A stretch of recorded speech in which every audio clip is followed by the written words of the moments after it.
ভালো করে পরিষ্কার করে করব। এই রয়েছে এখান থেকে এই আমরা শেখার সময় কি করে থাকি, এই ফিঙ্গার চেঞ্জ করে এটা ব্যাক করতে শিখি।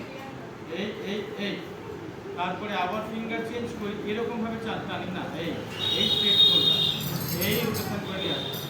এই জিনিসটা কি করছি, এটা কিরকম করছি না, জাস্ট এই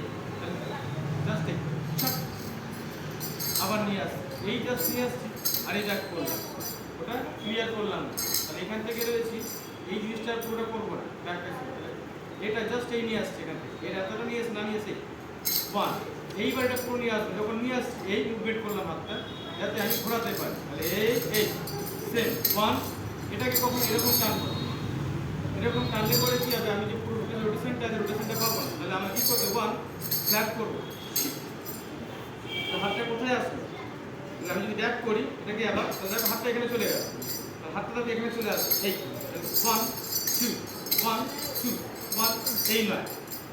তাহলে আমি প্রথম দিক করছি, তাহলে এখান থেকে দাঁড়িয়ে আছি এই ফার্স্ট, তাহলে one two three four, total যদি করি একসাথে, তাহলে ওয়ান টু, আবার এখান থেকে এই ওয়ান ওয়ান